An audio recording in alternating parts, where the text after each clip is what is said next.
Well, if you've ever looked at the Enneagram symbol and you've wondered what all these lines and arrows are all about, you're not alone, and you have come to the right place. Welcome to Your Enneagram Coach, the podcast. We have helped millions of people around the world to discover, explore, and become the person you've always longed to be. I'm Adam Breckenridge, Director of Coaching here at YEC, and I am joined by my good friend, the co-founder and CEO, dare I say, handsome devil, fearless leader of your Enneagram Coach. Devil. Yikes. The one and only Jeff McCord. Welcome, Jeff. See, I don't have the beard to pull that off. Being a handsome devil? Yeah. Oh, man. I bet there are plenty of clean-shaven men. I mean, Brad Pitt's clean-shaven. Would you say he's a handsome devil? I don't know about that. You know, I've always wanted to. I think I could grow a remarkably thick mustache. But yes. I have, at times, left my mustache unshaven for like a day, and Beth freaks out. She's like, "You need to go shave that." Like, See, Carrie is right the opposite, because we have been married 18 years. We have been dating. We just celebrated 21 years last week of dating. And she's only ever known me. I mean, she's known me. We grew up together, but we've only ever been in relationship, dating, or married with me having a beard. So she's actually given me the rule that I'm not allowed to shave. It would be too shocking to her. Beth's dad had a mustache for a while, and I mean, it was quite a bit different whenever he finally shaved. I mean, it was a thing. Really? Have you ever shaved? So when Lucy, my oldest, was around 2 years old, I didn't shave all the way, but I went into the bathroom without telling anyone and came out with almost no beard. I mean, it was like a 5 o'clock shadow thing that I had going on. I mean, I took it down to almost nothing, and Lucy did not have a good reaction to it.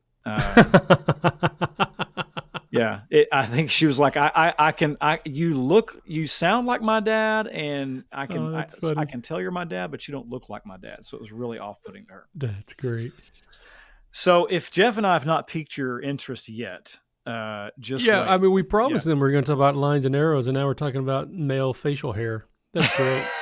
All because I referred to you as a handsome devil. Yes. And you know what happens when Beth is no longer around? That's right. I've heard about that before. Our good friend Beth McCord, and co-founder with you, obviously, Jeff, is on sabbatical, and so Jeff and I are leading the podcast in this season, and this is what you get. And the great news. So just before I came up to the studio to record our episode for today, Beth was recording a cameo appearance in the next episode. Beth will be interviewing Chuck DeGroat regarding his new book, Healing What's Within, and it's been instrumental in her during her sabbatical. And so I asked her if she'd be willing to do the interview, and she came out just beaming with how fun and insightful it was to spend some time with Chuck talking about these things in a very personal way. So Beth will be back. She's around. But she's off doing some good, deep work, and it's paying off in dividends for her right now. Yeah, I'm so excited for her to share that with our broader audience. It's going to be so fun. Well, in this series, our goal is to help you better understand the lines and arrows in the Enneagram symbol and to learn how to practice self-leadership. In this episode, we are specifically discussing the Heart Triad. We're talking about the lines and arrows for types 2, 3, and 4. So each main type on the Enneagram has two other connecting types, and you see them in those lines or sometimes arrows. The line and arrow means the same thing. It's just, the arrow highlights the dynamic relationship between the two numbers, that we are not static. The arrows mean we move, we migrate, we gravitate. We're not static creatures. One way to think about the lines and arrows, you can illustrate this in the movie Inside Out. Jeff and I love talking about this movie, both parts, 1 and 2 of the Inside Out, in the Inside Out dynasty, I guess you'd say, because I think they're going to make more. Have been Riley at early adulthood, Riley in middle adulthood, Riley in retirement. That's right, Riley and retire. Yeah, in one of our earlier episodes, I was trying to describe the movie, and I meant to say, middle school Riley, and I said middle aged Riley, and that's when you and I were like, oh, they need to make that film. You know, they they need to Middle bring someone to the. perimenopausal Riley. Dude, I'm telling you, there's a lot there, man. Hey, there's a lot there, dude. There's a lot there for sure. I But mean, what happened to the male version of this thing? I mean, we just get a glimpse of the dad here and there with his yeah, rock yeah, band inner that's family. right. That's right. They need to make a whole version of this just for men. But I do think that the movie illustrates well what we're trying to talk about. Each of the numbers in the lines and arrows is kind of like the characters in Riley's inner world, her inner family. And inside out, those characters represent emotions, and they also have their own personalities. They have their own core motivations. They're all trying to take control of Riley's life out of their own interest. They have roles they're playing to try to protect her and help her navigate her life and all its challenges. And the same is true about each of these connecting types in the lines and arrows. They don't necessarily represent one singular emotion, but they do have their own kind of personalities and gifts and liabilities that they bring. And they have their own responses. They have their own core motivations. They're all trying to take over the driver's seat or the control board out of their own interests. They have roles they're playing to try to help your main type live and survive your life. And so each of the two Enneagram types that we are connected to by the lines and arrows, they can show up in healthy ways. They can show up in unhealthy ways. Now, remember this. This is important. We've said this in each episode. We don't become these types. We simply take on the core motivations and the relational strategies of these types in order to meet our needs. There are 4 terms Jeff and I are going to be using that describe how these two connected types show up in how we relate to ourselves and others. There's the stress path, which is adopting the unhealthy attributes of a connecting type. And then there's the growth path, which is adopting the healthy attributes of a connecting type. The two other terms that you don't see as often, but they are just as true and relevant, is the blind spot and the converging path. So the blind spot is a way of relating that we are just that, blind to.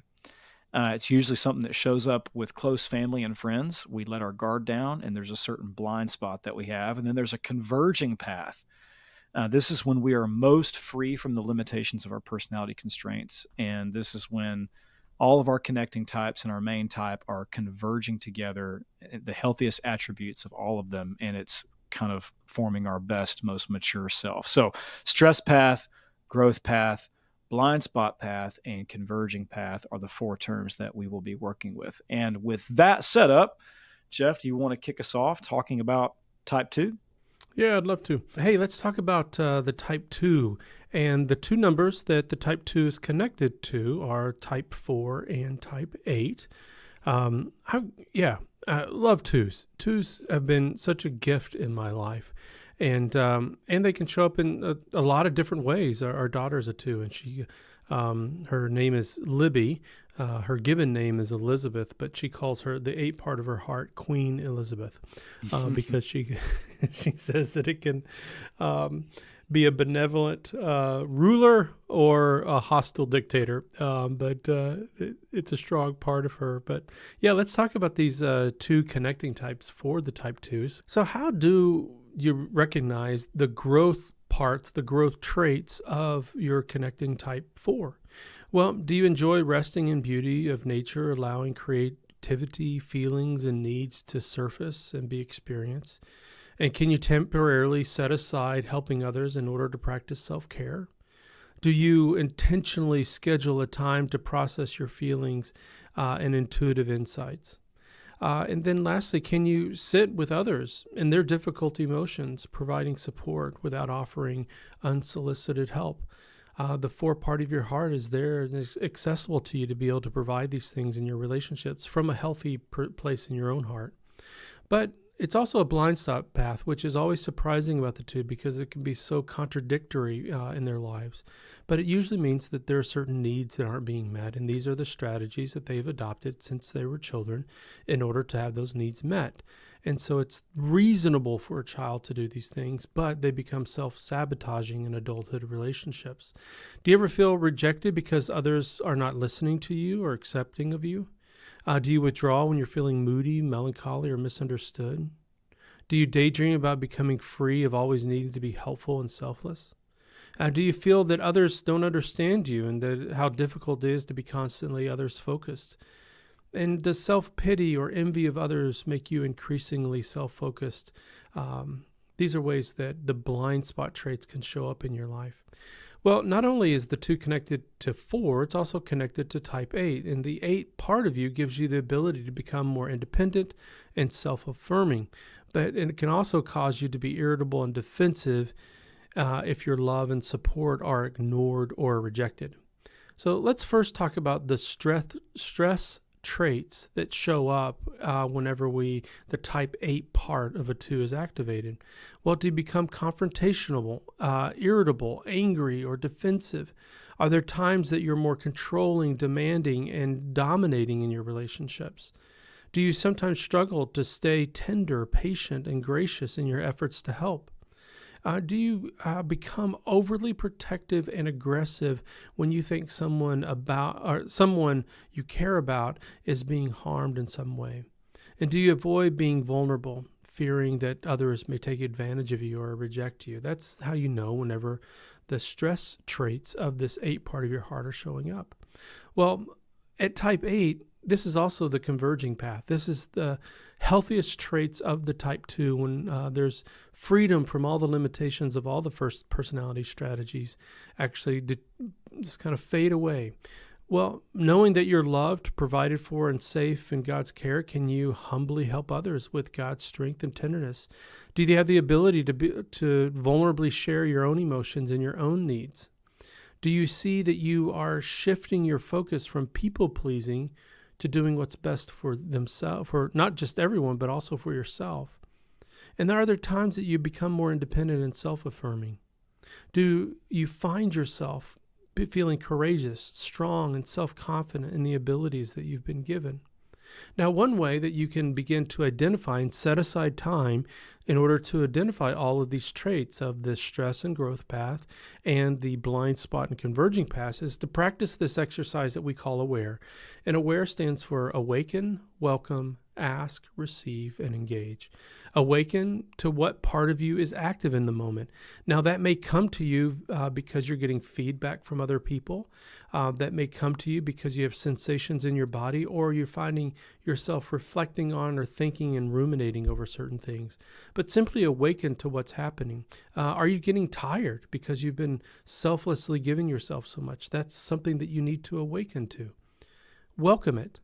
Rather than holding yourself in contempt or holding the other person in contempt and getting defensive, actually welcome the feedback that you're receiving, because we want to be curious about these parts, because these parts of us have developed over time to meet our needs. And so they have a message for us. They have an invitation for us if we'll listen. Next is to simply ask yourself, and maybe even ask these parts, what it is that you need right now. What's happening in the situation that's caused this part to come up? You may actually notice over time that there's actually a pattern of when these parts show up whenever you have a need that's not being met. Next is to receive. Receive the gift that you are more than one thing. So although this one part of you may be active in the moment, that doesn't mean that the other parts are simply sidelined and not available to you, but rather you can ask these other parts what their perspective might be on these things. Well, now that the 8 part of my heart is showing up, what is the 4 part of me? What does it have to say about the situation, and how can it help? And then lastly is to engage. Engage in a new way. Engaging with yourself first and primary, engaging with others, and then engaging with the circumstance, so that you can move towards things in a healthier way, in a much more vulnerable and honest way about where you're at, making sure that your needs are met, versus expending yourself for the sake of others out of a need that you have to feel loved and valued. Adam, why don't you take us into type 3? Absolutely. I'd love to. So Type threes are connected to 6 and 9 in the lines and arrows. And we'll start with that type 6 connecting type. This is the blind spot and the growth path for the type 3. And we'll talk first about that blind spot. So this is the misaligned traits of the type 6 and how you might notice it showing up for you if you're a 3. You may notice that you're expressing frustration and dissatisfaction and self-doubt, and maybe even carrying a sense of dread in you. Type 3s have an innate fear of failure or appearing as a failure. And you may notice a sense of dread around that, a growing, increasing anxiety, a certain feeling of self doubt. Threes have a natural confidence of like, I'm going to walk up to the plate and hit a home run, But if you notice all of a sudden a wave of self doubt or imposter syndrome, dread, this is that type 6 blind spot path. You may notice yourself struggling with confusion, leading you to seek out guidance and support from others. Whereas, normally you're just you just have a certain intuition of I just know what I want and what I need to do, and you go for it. You may notice yourself seeking external support. You may notice strong reactions if you're blamed or accused of something. You may even notice a part of you that's becoming increasingly suspicious of others. You may notice this tendency to test loyalties. And then you may notice yourself avoiding things if you think you might fail. This is all kind of classic examples of how the type 6 blind spot can show up and how to notice it showing up if you're a type 3. But speaking as a 6, a fellow 6 with you, Jeff, that's obviously not all that a 6 is. There are tremendous gifts that type 6s bring to the world. And if you're a 3 connected to a 6, there's gifts that the 6 brings you. And you see that in your growth path. You'll notice, if you notice yourself taking your anxieties, for example, and your insecurities into safe relationships to process them. You may be taking your anxieties to God and or taking them to your spouse or a confidant, and instead of letting them control you and run wild in you, you sort of take your life back. This is called self-leadership, where now you're leading the anxious part, and trusting that God's going to care for you and give you what you need. You may notice yourself becoming less competitive and more cooperative. You may notice yourself, instead of striving to have to be the best, you may notice yourself simply seeking to do your best. And there's a massive difference between those two things. I'm going to do my best versus I have to be the best. One is compulsively competitive, and the other is just called faithful. I'm going to do my best. I'm going to do the best I can. And that's a gift that the type 6 can bring to the type 3. You may notice yourself having a part of that is a more of a team player mindset. So less of I need to be LeBron James on this team, and more of okay, I can be a role player on this team. I can still be the leader on this team, but this is a team and I have a team player mindset. So that means I'm going to defer to other team members. I'm going to ask for help. I'm going to seek their advice. I'm going to maximize their talents, not just to help or promote myself, but to promote them and the greater good, the bottom line of whatever we're trying to accomplish. And then you may notice yourself showing up relationally, being more warm, vulnerable, witty. 6s have a certain wit about them. You noticed maybe some of that silliness on the front end of this conversation about mustaches and beards and handsome devils. Like that's if you see a 3 start to lighten up a little bit and not take themselves so seriously and their image so seriously, but the ability to relax and be lighthearted and witty, and a little more vulnerable, taking off the mask. This is a way that type 6 growth path shows up for the 3. Now let's talk about type 9. This makes up the stress and converging path for the type 3. And we'll start talking about that stress path. This is the misaligned traits of a type 9 that you'll see coming into play for a type 3. And so, some of the ways you may notice that is you appear really busy to avoid looking lazy when actually you're not able to focus. But you need to maintain the image of looking busy. You may notice yourself withdrawing, losing interest in accomplishing. You may notice yourself wanting to be left alone and unbothered. You may notice yourself kind of falling asleep to your desires, which is really out of character for a three. Threes know what they want and they're going after what they want. But if you find a part of you sort of falling asleep, to what it is you want, or maybe numbing out to your desires, you may notice yourself engaging in inoculating activities, TikTok, social media, playing games, watching TV, shopping, eating, some other outlet of escape. Again, in IFS terms, we call these firefighters. This is like daydreaming, fantasy. I'm getting out of my body. I'm getting out of here.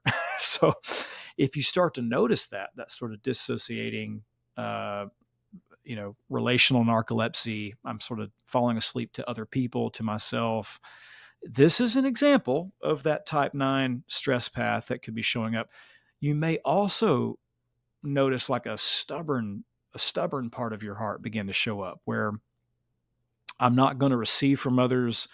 I'm going to resist the help of others. Um, I'm not even going to hear, you. It's like kind of this stubborn, immovable type of a part that wants to, you know, hold your ground even against better judgment or whatever. So if you notice that as a three, these are all evidences that you could be in your type 9 stress path. Obviously, that's not all a type 9 is. Jeff, you and I are both married to nines, so we better honor the gift of a 9 here. And nines are amazing. I mean, all types are. But nines have a particular gift that they bring. And if you're a 3 connected to 9, this is your converging path. This is actually your best path. Is whenever you borrow the blessings and the gifts of a 9. And what happens is you begin to be less concerned with efficiency, and which is very fast, and you slow down and you're more relationally engaged. So Jeff, a lot of people talk about this as like the pace of the pace of relationship is the pace of love, which is slow. Hmm. And love is spelled Time. It's like you can't do relationships in a hurry. You can't do love in a hurry. And so threes are kind of in a hurry to get there. It's like, and that can be good, and it can be a liability. But it's like, I know where I want to go. I know the end result. I've got a path to get there. I'm working the path, and I'm in a hurry to get there. But your healthiest self begins to slow down and be more present. You still have your path. You still know where you want to go. You're still moving that direction, but you're enjoying the moment. You're present relationally. You're more of a human being and less of a human doing. So it's like I'm not just achieving and performing as a 3. I am very connected relationally to the people that matter to me. They know me. I'm allowing myself to be known, not just the image of me, but me. Um, this is a gift that the 9 brings you. You value the viewpoints of others and appreciate their contributions. So it's no longer, it's not just a my way or the highway. I know what I want, out of my way. I'm moving forward. It's actually, again, it's like I'm objective. I'm thinking about what other people want and how other people feel and what it's like to be on the other side of me. And I'm considering other people's thoughts and their contributions. There's a collaborative spirit. There's a I'm not just concerned about my success, but the success of the team. I don't even have to be the main one that stands out. I just want us to win. Um, by the way, I know sometimes that this is just being polite, like playing a role, but you hear the most mature athletes, when like the stars on the team, they're like the threes on the team. When you hear them interviewed after the game, if you notice, Jeff, like the reporters trying to give them a bunch of honor and credit, and they keep Mm-hmm. bringing it back to the team. They're Yep. just Yeah, man, everybody showed up, and we everybody knew their assignment, and everybody worked really hard. And it's not that they're deflecting the praise, which would be an immature response. It's like they're receiving it, but they're also distributing it where it belongs, to say like, yeah, but I couldn't be here without the team, you know? Mm-hmm. And so that's an objective spirit that the 9 brings, to see all the parts and to see all the value of everybody. And lastly, you notice this ability to just relax, to rest. Again, it's like I'm slowing down. My identity is not tied in what I accomplish. The quality of life is not achievements. The quality of life is the quality of relationships. So it's like, okay, I'm allowing myself to be loved. I'm loving other people. I'm moving through life at a different pace. And this is a real gift that the converging path, the 9, brings to the 3. Let's talk about aware, which again stands for awaken, welcome, ask, receive, engage. And so if you're a 3 and you're asking, how do I begin to notice, or what do I, what's an exercise in self-leadership where I can awaken to these parts? We talk about the aware exercise, and the A stands for awaken. It's this call to wake up. Every journey starts with noticing and naming where you are. And so, if you want to move forward, you've got to first notice where you are and notice what's going on. And so pay attention to how these parts of you are showing up. A lot of times it's in physical sensations. Sometimes it's in your emotions. Sometimes it's in your thought patterns. Sometimes it's in your reactivity. You notice, oh, wow, I just got super competitive with a guy. I don't even know where that came from, but I found myself trying to one up him or beat him. Mm-hmm. and it's like, okay, this is a part of me that's showing up.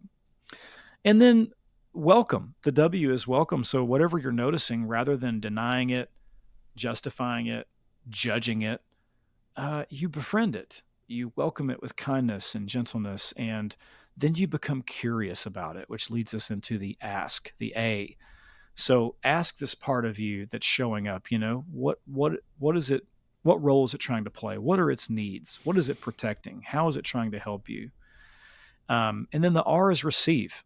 Receive the gift that you have other parts of you that can help you, that can point you to your needs, that can point you to what you need from others. And then the last thing is the E stands for engage. And this is, okay, with this self-awareness, how do I engage myself in my relationships and my circumstances, my vocation, all of this stuff in a new way with this self-awareness? And so that is the aware exercise for the type 3. Jeff, you want to take us into type 4?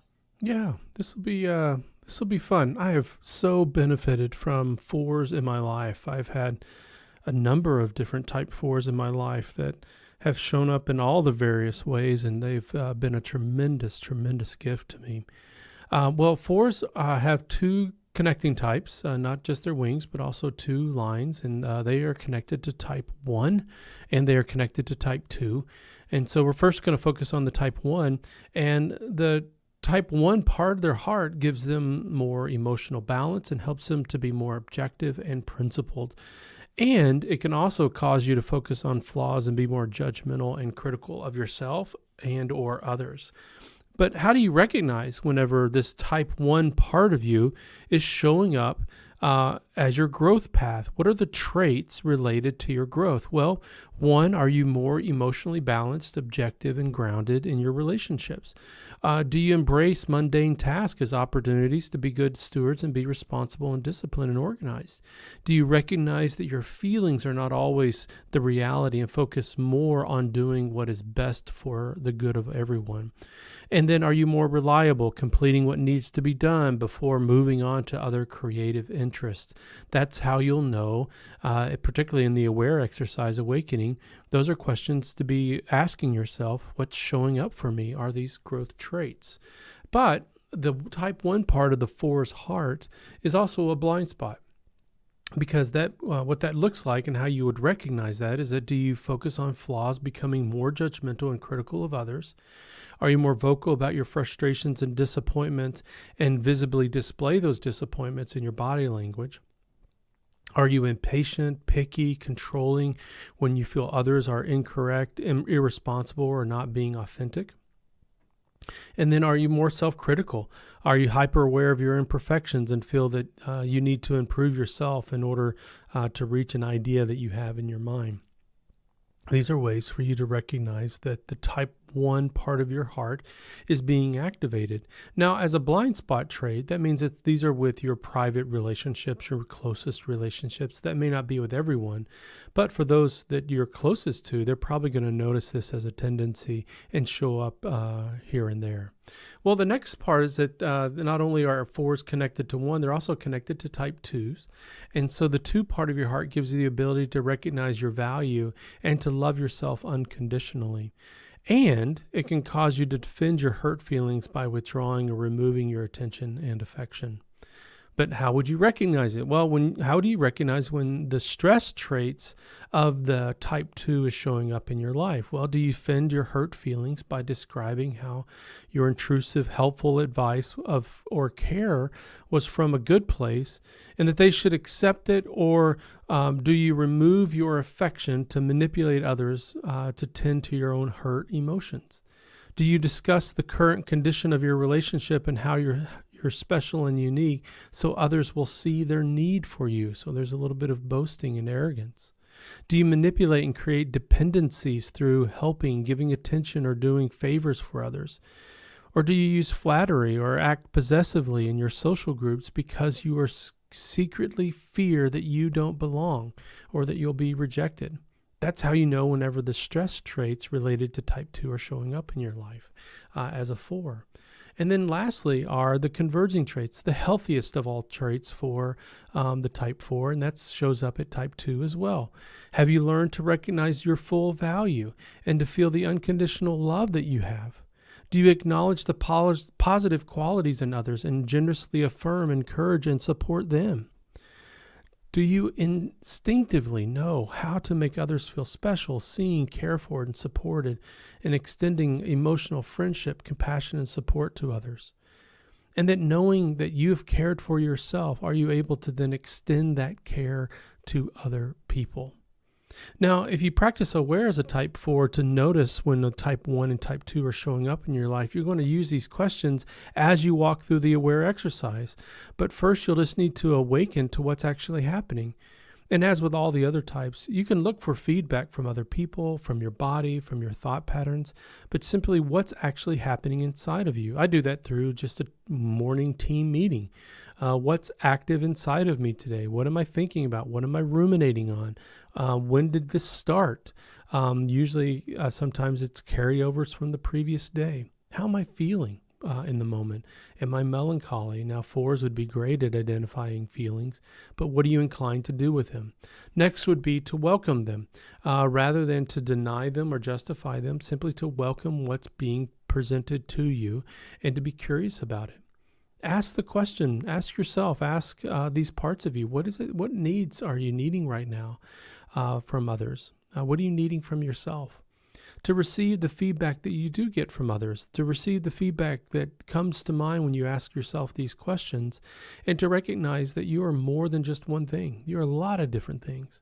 And then lastly, using this information and this new awareness in order to engage yourself and your relationships and these circumstances in a new way. Well, thanks for joining us for our discussion on lines and arrows. This rounds out the triads we've talked in these We did episodes it. We about. covered them We all. did it. We did it, Jeff. We talked about all of them. We did the head triad, we did the gut triad, and here we are wrapping up with the heart triad. So it's been a lot of fun. If you found this helpful, be sure to like and subscribe. Don't forget to ask us your questions. Jeff and I enjoy interacting with you and your questions. So reach out to us anytime in the comments or email us at info@yourenneagramcoach.com. And if you'd like to know more about the lines and arrows, be sure to check out our book, More Than Your Number. The last section of the book lays out the specifics for each type and provides you with some self-coaching exercises to help you get to know yourself better and practice self-leadership. Well, everybody, I hope you'll join us next time because Beth is going to be back. She's making a cameo appearance coming out of sabbatical because she has been significantly impacted by Dr. Chuck DeGroat's new book, Healing What's Within. And she's going to be interviewing Chuck and talking about her experience of going through the book and dealing with her own woundedness. And so it's a special interview. It's going to be very intimate, very meaningful conversation. And I know you all love Beth, and I know you appreciate Adam and I, but let's be honest, we all love Beth. We all need a little bit of vitamin B, right? We're vitamin B deficient right now, and we're trying to make it in order to give Beth the break. We were just reflecting the other day on a drive. Man, I mean, 7 years and helping thousands of people, training 2,000 coaches, writing 12 books. I mean, that was a sprint. And we're grateful that we're able to provide her with a break. But she's back. And so be sure to check out the next episode with Chuck DeGroat. And then Adam and I will be back for future episodes. We're going to be actually talking about the role and experience of anxiety for each of the Enneagram types because we are a very anxious culture right now and anxious people. I think it was like 60% of people say that they are at their max right now. Yeah. And our window of tolerance is shrinking because of the anxiety that we carry. And it's not just sixes that carry anxiety. All types do. And we're going to talk about how that shows up for each of us. But be sure to join us. And if you're new to Lines and Arrows, be sure to check out the 3 previous episodes and this episode. Share it with some friends that you might find it helpful. As always, we are grateful that you've chosen to listen and support your Enneagram coach. And so we'll see you on the next episodes. Thanks a lot for joining us.